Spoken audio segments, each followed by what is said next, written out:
Good evening बच्चों, ये cell cycle and cell division का लेक्चर नंबर 2 है। इससे पहले अगर लेक्चर नंबर 1 नहीं देखे हैं तो जाकर के देख लीजिए, लिंक डिस्क्रिप्शन में दिया हुआ है। आज इस लेक्चर में हम लोग पढ़ेंगे फेजेज ऑफ सेल साइकिल के बारे में कि सेल साइकिल के कितने फेज होते हैं, राइट। तो चलिए शुरू करते हैं, है ना। Phases of cell cycle, cell cycle का 2 फेज होते हैं, इंटरफेज और एम फेज। इंटरफेज क्या होता है, देखिए इंटरफेज को एक और नाम से जाना जाता है प्रीपरेटरी फेज, है ना। अब ये प्रीपरेटरी फेज क्या होता है, देखो बच्चों, अभी हम लोग का एग्जाम है, 11 क्लास का भी एग्जाम है मार्च में, राइट। तो क्या आप डायरेक्ट जाकर के एग्जाम लिखेंगे या फिर 1 साल का इधर मेहनत आप जाकर के दिखाएंगे। दैट मीन्स आप एग्जाम जो है मार्च में है, लेकिन आप पिछले 1 साल से मेहनत कर रहे हैं, 1 साल से तैयारी कर रहे हैं, है ना। तो ये जो हमारा है वो प्रीपरेटरी फेज हुआ। तो उसी प्रकार से सेल, है ना, जब इंटरफेज में आता है, देखिए हम लोग क्या पढ़ रहे हैं, सेल डिवीजन। तो सेल को आखिरकार क्या करना है, डिवाइड करना है। तो डिवाइड करने से पहले वो प्रिपेयर करता है अपने आप को कि हमको डिवाइड होना है। तो जिस फेज में करता है ना, उस फेज को इंटरफेज बोलते हैं। इसीलिए इसको क्या बोलते हैं, प्रीपरेटरी फेज। यहाँ पर सेल अपने आप को तैयार करता है ताकि वो जाकर के सेल डिवीजन कर पाए, सेल डिवाइड हो पाए, उससे पहले प्रिपेयर। अरे यार देखो, जैसे मान लो किसी के घर में शादी है, तो भैया अगर हम दुल्हन को सजाएं तो जिस तारीख को शादी रहेगा, है ना, जिस डेट को शादी रहेगा, जिस टाइम को शादी रहेगा, क्या दुल्हन को डायरेक्ट बैठा देंगे, या उससे पहले 2-4 घंटे का मेहनत होता है भैया। उसको पहनाना होता है, लिपस्टिक पोतना होता है, पाउडर झाड़ू लगाना होता है, ऐसा सारा चीज़ करना होता है, तब जा करके वो तैयार हो जाती है शादी के लिए, राइट। उसी प्रकार से एक सेल जो है ना, वो प्रिपेयर होता है पहले इंटरफेज में, इसीलिए इंटरफेज को प्रिपरेटरी फेज बोलते हैं। तब वो प्रिपेयर होकर के जाता है एम फेज में और वो फिर डिवाइड करता है, राइट। चलिए अब आगे देखो, बायोसिंथेटिक फेज भी कहा जाता है, इंटरफेज को बायोसिंथेटिक फेज भी कहा जाता है। ऐसा क्यों, देखिए, है ना, जब सेल जो है जब इंटरफेज में आता है तो यहाँ पर हमको वो भी पता है कि वो अपने आप को प्रिपेयर करता है, अपने आप को ग्रोथ करवाता है ना, ताकि वो एम फेज में जाकर के क्या कर सके, सेल को डिवाइड कर सके। लेकिन सेल को डिवाइड होने के लिए बहुत सारे प्रोटीन्स की आवश्यकता होता है, ऐसे बहुत सारी चीज़ें चाहिए जहाँ पर सिंथेसाइज होना जरूरी है, और वो सिंथेसाइज कहाँ होगा, इंटरफेज में होगा। इसलिए इंटरफेज को हम लोग बायोसिंथेटिक फेज के भी नाम से जानते हैं। आगे क्या लिखा हुआ है, रेस्टिंग फेज, है ना। इंटरफेज का बहुत सारा नाम है, प्रिपरेटरी फेज हो गया, बायोसिंथेटिक फेज हो गया, रेस्टिंग फेज। अब ये रेस्टिंग फेज क्या होता है ना, किसी किसी को लगेगा कि सेल जो है आकर के यहाँ पर आराम फरमाता होगा। अरे नए बकलोल, है ना, यहाँ पर रेस्टिंग फेज का मतलब ये नहीं है कि आके यहाँ सूत गया है। रेस्टिंग फेज का मतलब यहाँ पर है कि यहाँ पर वो सेल डिवाइड नहीं कर रहा है ना, लेकिन उसमें मेटाबॉलिकली रिएक्शन एक्टिविटी चल रहा है, राइट। तो यहाँ पर since there is no cell division, that's why, है ना, interphase is also known as resting phase. बात समझ में आया। यहाँ पर रेस्टिंग फेज सिंपल सी बात है, यहाँ पर कोई सेल डिवीजन नहीं होता है, इसलिए रेस्टिंग फेज लिखा गया है। अदरवाइज रेस्टिंग का मतलब यहाँ नहीं है कि आके सूत गया है ना, समझ में आया कि नहीं। चलो, मेटाबॉलिकली ये क्या होता है, एक्टिव होता है। दैट मीन्स यहाँ पर बहुत सारे रिएक्शंस हो रहे होते हैं, क्योंकि हमको पता है इंटरफेज में ही सारा चीज़ प्रिपरेशन होता है। जैसे मान लिया जाए अगर आपका शादी है तो भैया 1 महीने से पीछे से पूरा प्रिपरेशन चलता है, तब जाकर के एक दिन शादी होता है। अरे यार देखो, आप लोग मूवी देखे होंगे, मूवी 3 घंटा का होता है, लेकिन उसके पीछे कितना दिन का प्रिपरेशन होता है, 2 साल 3 साल का प्रिपरेशन होता है। तो वो जो 2-3 साल मूवी बनाने में जो लग गया है ना, वो मूवी का क्या हो गया, प्रिपरेटरी फेज हो गया।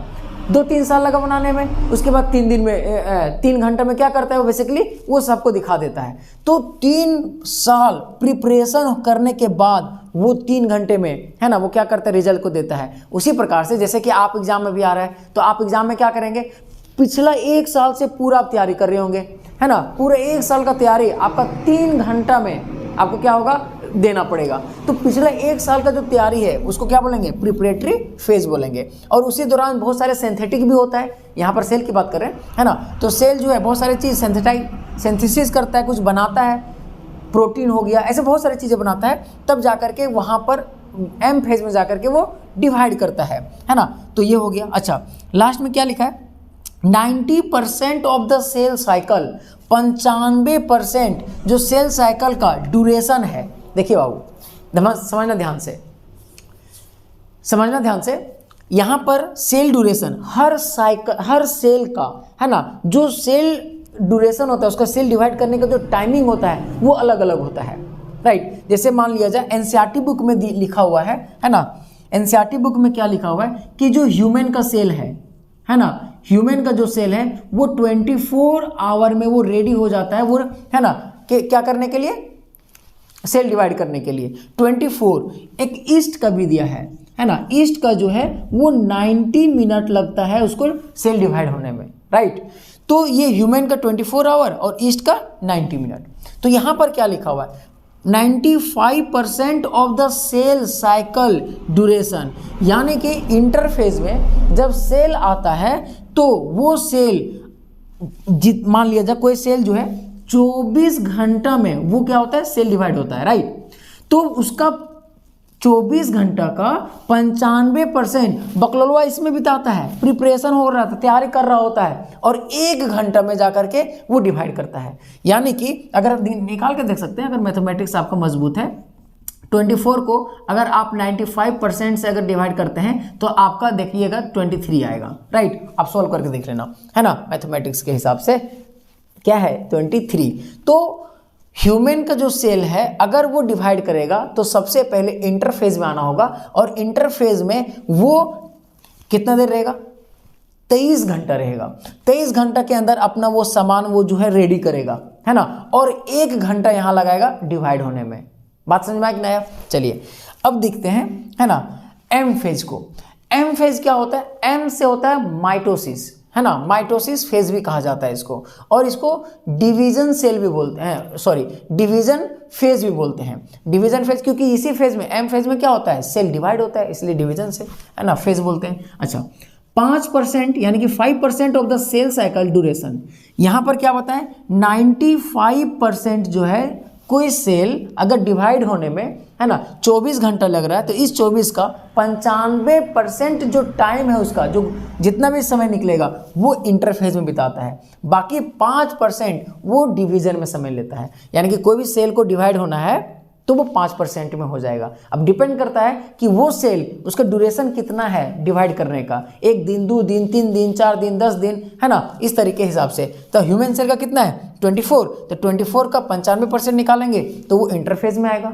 यहाँ पर सेल का डिवीजन नहीं होता है, यहाँ पर सिर्फ प्रिपेयर होता है, अपने आप को रेडी करता है। जैसे कि स्कूल जाने के लिए पिछला सुबह से लेकर के 2 घंटा तक हम लोग को प्रिपेयर करना होता है। जैसे ये लेक्चर हम रिकॉर्ड कर रहे हैं तो इसके पहले हमारा 2 दिन का मेहनत है, तो ये जो 2 दिन का है ना, इसको बोलते हैं प्रिपरेटरी फेज बोलेंगे, और हम 10 से 15 मिनट में इसको क्या कर देंगे, डिलीवर कर देंगे। तो ये क्या हो गया, एम फेज हो गया। बात समझ में आया? चलो अब देखो ध्यान से, ये समझ में आ गया, है ना। एम फेज को डिवीजन फेज क्यों बोलते हैं, क्योंकि यहीं पर सेल आकर के अपने आप को डिवाइड करता है, और यहाँ पर तब आएगा जब इंटरफेज अपने आप को पूरा करेगा, इंटरफेज में आएगा, है ना, तब जाकर के एम फेज में आकर के डिवाइड करता है। देखिए, this is said to be most dramatic phase. M phase को मोस्ट ड्रामेटिक फेज कहा जाता है। क्यों कहा जाता है? देखो बच्चों, आप लोग ड्रामा देखे होंगे, है ना, हम लोग जब बचपन में जब हम लोग ड्रामा नाटक करते हैं तो वहाँ पर आप ये मूवी में भी देखे होंगे, ड्रामा में क्या होता है, कैरेक्टर्स बदलते रहते हैं, है ना, फटाफट कैरेक्टर्स बदलेगा, कभी जो है ना पुलिस का आ जाएगा, कभी चोर का आ जाएगा, मतलब अलग अलग कैरेक्टर्स को आप जो है वो प्ले में, नाटक में क्या करेंगे, चेंज करेंगे। उसी प्रकार से यहाँ पर जब एम फेज में सेल डिवाइड होता है तो यहाँ पर भी अलग अलग तरह का चेंजिंग होते रहता है। जैसे फॉर एग्जांपल, जैसे अगर हम डीएनए की बात करें तो डीएनए पहले थ्रेड लाइक स्ट्रक्चर में होगा, फिर वो कंडेंस फॉर्म में क्रोमोसोम बनेगा, फिर इस तरह से वहाँ पर अचानक हमेशा चेंजिंग होते रहता है ना, और तुरंत चेंजिंग होते रहता है। इसीलिए यहाँ पर इसको क्या बोलते हैं, ड्रामेटिक फेज भी कहा जाता है। तो आई होप ये क्लियर हो गया होगा। देखिए, इंटरफेज का टाइप के बारे में देखेंगे, है ना। तो इंटरफेज का कितने टाइप्स होते हैं? 3 टाइप्स होते हैं। कौन कौन होता है? G1 phase, S phase, G2 phase. G1 phase किसको बोलते हैं? देखिए, G1 फेज को हम लोग बोलते हैं gap 1 phase. S stand for synthesis, है ना। अभी हम बताएं ना, इंटरफेज में क्या होता है भाई साहब, यहाँ पर बायोसिंथेटिक होता है, तो अब ये इसका पार्ट है, तो सिंथेटिक वाला पार्ट इसमें होता है। तो इसके बारे में हम लोग लेक्चर डिटेल में आएगा। अभी हम लोग सिर्फ टाइप्स को डिस्कस कर रहे हैं, 1 बाय 1 करके नेक्स्ट लेक्चर में 1 बाय 1 करके हम लोग डिस्कस करेंगे कि, है ना, G1 फेज में से अभी हम क्या बताएं, इंटरफेज में 95% हमारा यहाँ समय बिताता है, तो फिर G1 में अगर बिता रहा है चूंकि G1, S और G2 जो है वो इंटरफेज का क्या है, पार्ट है, तो ये तीनों इसी के अंदर आएगा। तो दैट मीन्स 95% में कुछ परसेंट यहाँ रहेगा, यहाँ रहेगा, यहाँ रहेगा, तो यहाँ तो कुछ सेल का एक्टिविटी होता होगा, तो क्या होगा वो नेक्स्ट लेक्चर में पढ़ेंगे। इसमें क्या आएगा, इसमें क्या आएगा, यानी कि G1 फेज में, S फेज में, G2 फेज में सेल का क्या एक्टिविटी रहेगा, क्या काम करेगा यहाँ पर, वो हम लोग नेक्स्ट क्लास में पढ़ेंगे, है ना। तब तक इंतजार कीजिए, ठीक है, अभी इसको याद रखना है। ओके, देखो अब थोड़ा सा यहाँ पर हम आपको समझाते हैं, तुरंत समझाते हैं। 95% इंटरफेस, तो यहाँ पर देखिए, अगर हम यहाँ से पॉइंट ले लें और इसको कुछ ऐसे कर दें, तो ये हमारा हो गया इंटरफेस, ये हो गया हमारा क्या, एम फेज हो गया। तो यहाँ पर देखिए रीजन को हम ज़्यादा दिखाएं, क्यों, 95% है ना भाई, तो 95% हो गया। एम फेज में कितना परसेंट है, 5%, तो 5% दिखा दी यहाँ पर। तो ये ज़्यादा, यानी कि अगर कोई सेल डिवाइड करना चाहता है तो अपना सबसे ज़्यादा टाइम स्पेंड करता है इस इंटरफेज में। उसके बाद यानी कि अगर कोई सेल है, ये क्या है, सेल, अगर इसको सेल डिवाइड करना है तो सबसे पहले कहाँ आएगा, इंटरफेज में। और इंटरफेज में 95, यानी कि अगर ह्यूमन सेल है ना, तो 24 आवर लगेगा इसको डिवाइड होने में, तो 23 आवर जो है वो कहाँ रहेगा बाबू, इंटरफेज में। फिर कहाँ आ जाएगा, 1 आवर लग जाएगा इसको, 1 आवर लग जाएगा इसको, है ना, डिवाइड होने में, एम फेज में लगेगा। बात समझ में आया। ईस्ट का इसी तरह से निकालेंगे, तो ईस्ट का अगर निकालेंगे तो 85 मिनट जो है वो इंटरफेज में वो अपना समय व्यतीत करेगा, प्रिपेयर कर रहेगा, सारा सिंथेटिक करेगा, जो जो चीज़ें उसको चाहिए सेल डिवीज़न के दौरान, जो भी चाहिए सारा काम यहाँ होगा, और यहाँ पर खाली डिवीज़न होता है, बस में। तो 85% हो गया यहाँ पर क्या, इंटरफेस में टाइम बिताएगा, बचा कितना, 5, तो यहाँ 5 मिनट में जो है वो क्या करेगा, यानी कि यहाँ 85 मिनट यहाँ पर टाइम बिताएगा और यहाँ पर 5 मिनट टाइम बिताएगा, है ना। यानी कि 85 मिनट का तैयारी 5 मिनट में ही बेचारा क्या हो जाता है, डिवाइड हो जाता है। ये समझ में आ गया होगा। चलिए अब हम लोग बात करते हैं कि अब देखो इंटरफेस का टाइप्स के बारे में यहाँ बता दें। एम फेज यहाँ हो गया, एम फेज के टाइप्स के बारे में यहाँ हो गया। देखिए अगर हम एम फेज का टाइप्स देखें तो इसका 2 टाइप्स होते हैं, कैरियोकाइनेसिस और साइटोकाइनेसिस। देखिए बाबू, कैरियो का मतलब क्या होता है, न्यूक्लियस, क्या होता है, न्यूक्लियस, और काइनेसिस का मतलब क्या होता है, डिवीजन। क्या होता है बाबू, डिवीजन, वेरी गुड, है ना, डिवीजन होता है। अब यहाँ पर कैरियोकाइनेसिस में न्यूक्लियस का डिवीजन होता है। कैसे, देखिए एक हम अपने से सेल बनाते हैं, एक सेल है, यहाँ पर ये न्यूक्लियस है, राइट, ये न्यूक्लियस। अब ये न्यूक्लियस क्या करेगा, जैसे ही सेल, मान लिया जाए वो सेल यहाँ पर आया, यहाँ से आया हमारा कहाँ पर, इंटरफेज में आया, वहाँ पर G1 में गया, S में गया, G2 में गया, राइट, फिर आया एम फेज में। अब एम फेज में जाएगा कहाँ पर, कैरियोकाइनेसिस में। क्यों, अरे भैया यहाँ पर सेल डिवाइड करेगा तो पहले जाके, डिवाइड करने का मतलब क्या है, अगर हम एक सेल को 2 सेल में बांटेंगे तो उसका न्यूक्लियस में भी तो दोनों चाहिए, राइट, इसमें माइटोकॉन्ड्रिया तो दोनों में तो माइटोकॉन्ड्रिया चाहिए। तो यहाँ पर क्या होता है, बेसिकली इस पर्टिकुलर कैरियोकाइनेसिस में न्यूक्लियस का डिवीजन होता है। एक न्यूक्लियस है, अब हमको जो है इसको डिवाइड करना है, 2 सेल बनाना है, तो इस न्यूक्लियस का डिवीजन होगा ना, तो एक ही सेल के अंदर क्या हो जाएगा, फटाक से बन जाएगा 2 न्यूक्लियस। तो इसको हम लोग क्या बोलेंगे, कैरियोकाइनेसिस। बात समझ में आया, हाँ। अब आगे देखो साइटोकाइनेसिस। साइटो का मतलब क्या होता है, साइटो का मतलब होता है साइटोप्लाज्म, या फिर आप PLASM प्लाज्म, या फिर साइटोप्लाज्म को साइटोप्लाज्म बोलो या फिर सेल बोलो। और काइनेसिस का मतलब क्या होता है बताओ, डिवीजन। क्या होता है बाबू, डिवीजन। तो यहाँ पर यानी कि जब न्यूक्लियस का डिवीजन हो गया, अब ये वाला ब्रेक डाउन करना होगा, अलग बनाना होगा, तो यहाँ पर बन जाएगा एक अलग न्यूक्लियस के साथ सेल और एक सेल यहाँ न्यूक्लियस के साथ। तो ये जो साइटोप्लाज्म सेपरेट हुआ ना, डिवाइड हुआ, इसी को क्या बोलेंगे, साइटोकाइनेसिस।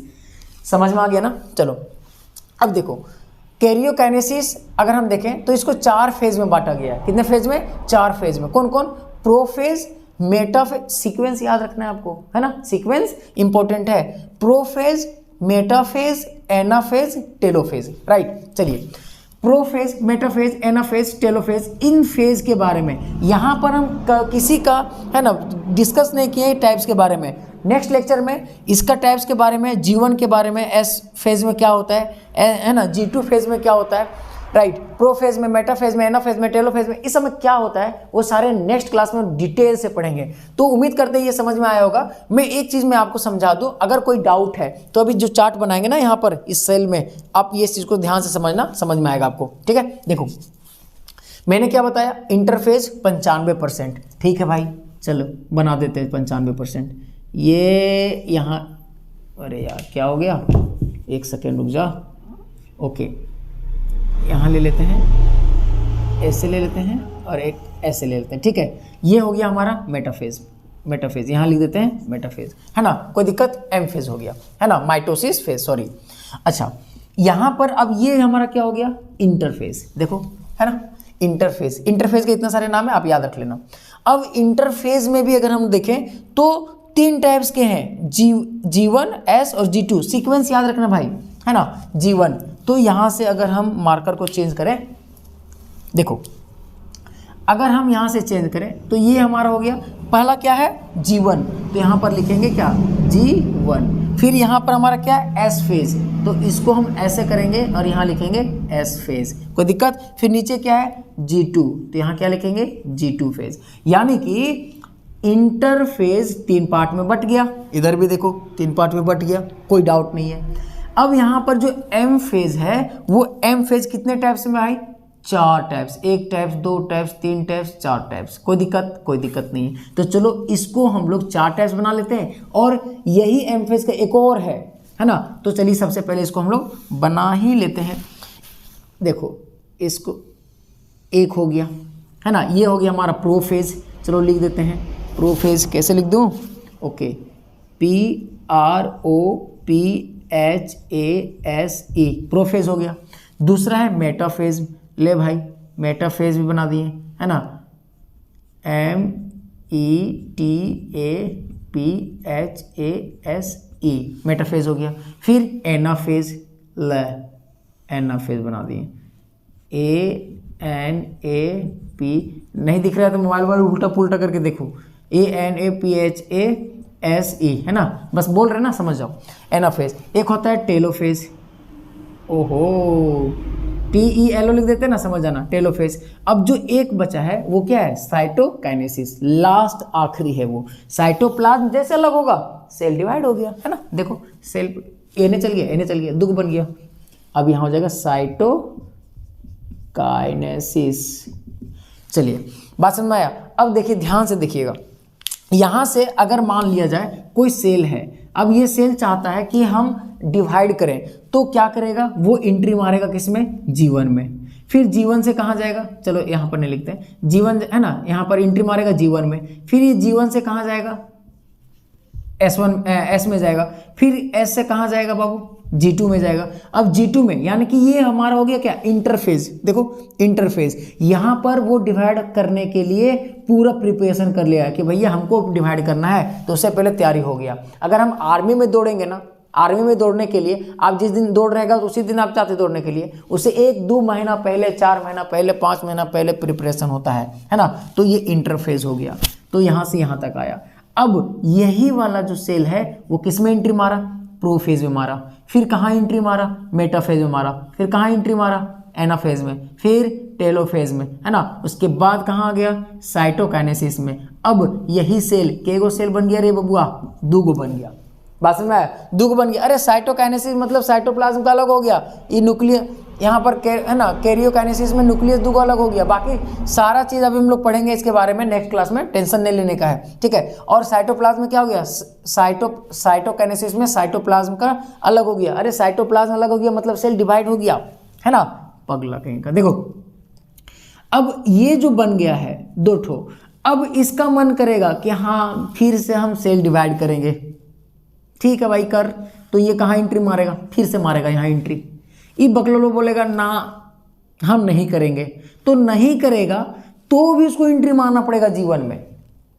बात समझ आया। यहाँ से ऐसा नहीं कि निकल के भाग जाएगा, क्योंकि हमारे बॉडी में, हम लोग नेक्स्ट क्लास में हम लोग लेकर आएंगे कि हमारे शरीर में हर सेल डिवाइड नहीं करता है। लीवर का जब जरूरत होता है तब करता है। बात समझ आया। जो हमारा ब्रेन डिवाइड नहीं करता है बकलोलवा, इसीलिए मुंडी तुंडी में चोट लगता है तो सेल डिवाइड नहीं होता है तो आदमी मर जाता है। नहीं, इसलिए हेलमेट पहनना बहुत जरूरी है, ठीक है।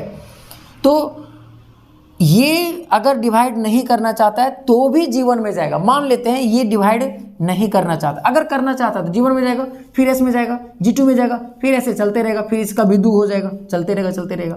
लेकिन अगर ये नहीं करना चाहता है तो ये एंट्री मारेगा कहाँ पर, जीवन में। अब जीवन में एंट्री मारने के बाद बोलेगा यार जीवन हमरा ना, हमको नहीं करना है, हमको डिवाइड नहीं करना है, बहुत दिक्कत होता है हमको। तो क्या करेगा वो, बोलेगा चल ठीक निकल भागो यहाँ से। तो जीवन से वो क्या मारेगा, एग्जिट मारेगा, है ना। और एग्जिट मारेगा तो जीवन से एग्जिट मार के कहाँ जाएगा, G0 में जाएगा, है ना, G0। इसी को बोलते हैं क्विसेंट फेज बोलते हैं, या स्टेज भी बोल सकते हैं। यहाँ पर है ना Q0 जो G0 है, क्विसेंट फेज है, यहाँ पर किसी भी तरह का सेल का डिवीजन नहीं होता है। अगर डिवीजन गलती से करना है, होता है कभी कभी इनकेस हो जाता है ना, अगर करना है तो वापस उसको छलांग मारना पड़ेगा जीवन में, फिर एस में, G2 में, इस तरीके से प्रोसेस चलता रहेगा। ये एनसीईआरटी का चार्ट है दोस्त, है ना, हम अपने से नहीं छापे हैं, एनसीईआरटी का बुक से चिपका दिए, कोई दिक्कत। चलिए अब यहाँ पर क्या लिखा है, ये जब नहीं इसको सेल डिवाइड करना है तो यहाँ पर जीवन से परमिशन लेगा, भैया मैं जाऊँ बाहर, हमरा ना डिसाइड नहीं करना, हमको सेल साइकिल बहुत गंदा चीज़ होता है यार, कौन डिवाइड करेगा, उतना पिसाएगा, जा भगा दिया इसको। जैसे भाग गया तो क्विसेंट फेज में आ गया, है ना। और इसी को बोलते हैं इनएक्टिव फेज। इनएक्टिव फेज क्यों, क्योंकि यहाँ पर सेल डिवीजन नहीं होता। अभी जस्ट बताया कि रेस्टिंग का मतलब यहाँ पर बिल्कुल भी ये मतलब नहीं है कि वो इनएक्टिव हो गया, अरे एक्टिव है यार, एक्टिव है, उसमें मेटाबॉलिक सब रिएक्शन चल रहा है, सिर्फ सेल डिवीजन नहीं हो रहा है, राइट। तो यहाँ पर इनएक्टिव फेज क्यों है, क्योंकि सेल डिवीजन नहीं है ना। यहाँ पर ग्रोथ नहीं है, उसमें ग्रोथ नहीं हो रहा है। अरे ग्रोथ मतलब क्या, सेल डिवाइड नहीं हो रहा है तो अलग अलग नहीं हो रहा है, एक से 2 नहीं हुआ तो ग्रोथ कैसे हुआ। मेटाबॉलिकली यहाँ पर एक्टिव होता है, यानी कि यहाँ पर जितने भी मेटाबॉलिकली एक्टिविटी होता है यहाँ पर होता है, चाहे वो Q0 में हो या फिर यहाँ पर कोई भी स्टेज में हो, यहाँ पर होता है, ठीक है, ओके। अच्छा, दे विल नॉट, है ना, प्रोलिफरेट, है ना। प्रोलिफरेट का मतलब क्या होता है, डिवाइड करना। वे लोग डिवाइड नहीं करेंगे, अरे वे लोग मतलब क्या, सेल डिवाइड नहीं करेगा। वो सेल जो इंटर कर चुका है, कहाँ इंटर कर चुका है, Q0 में, या है ना क्विसेंट फेज में पहुंच चुका है, वो डिवाइड नहीं करेगा। अनटिल और अनलेस, कब तक नहीं करेगा, जब तक उसको ऐसा महसूस ना हो कि हमको करना चाहिए। देखो यार, है ना, सुनो ध्यान से। जैसे मान लिया जाए आप चलते चलते कहीं, अभी हम मेरा एक्सीडेंट हो गया था, देखो यहाँ लगा हुआ है चोट, है ना। तो यहाँ जो चोट लगा हुआ स्किन वाला जो है ना, वो हमेशा स्किन वाला जो है वो हमेशा जो है वो सेल डिवाइड नहीं करता है, बस में। लेकिन जब यहाँ पर चोट लग गया, यहाँ पर स्क्रैच आ गया, यहाँ पर सेल का कमी हो गया, तो आजू बाजू प्लानिंग बनाएगा, अरे नहीं नहीं चल चल चल चल, है ना, क्यूसेंट फेज से निकलो बाहर, जा करके जीवन में जाओ, जीवन को बोलो यार माफ़ कर दो हमको, है ना, हम यहाँ से चल गए तो उधर, हमको इधर इधर भेज दो, सेल डिवाइड कर दो, हमारे बगल वाला पड़ोसी ना बहुत महक रहा है, समझ में आएगा ना। तो क्या करेगा, यहाँ पर आएगा, फिर ऐसे जाएगा, ऐसे जाएगा, साइटोकाइनेसिस, फिर धीरे धीरे घाव भर जाएगा, है ना, मेरा भी भर गया। बात समझ में आ रहा है कि नहीं आ रहा है। तो ऐसा नहीं है कि Q0, है ना, स्टेज में अगर पहुंच जाता है तो वो हमेशा के लिए वो बंद हो जाता है उसका सेल डिवीजन, नहीं, जब जरूरत पड़ता है तो होता है। लीवर का सेल ले लो, लीवर का सेल बकलोलवा डिवाइड करवे नहीं करता है, लेकिन अगर खराब हो गया, काट के निकाल दिया डॉक्टर, तो क्या करेगा, Q0 स्टेट से, फेज से हट करके वो पैर पड़ने लगेगा जीवन को कि यार हमारा कम से कम एक बार मौका दे दे, है ना। तो एक बजे क्या करेगा, यहाँ आएगा, फिर यहाँ से ऐसे जाएगा, ऐसे जाएगा साइटोकाइनेसिस में। बात समझ में आया?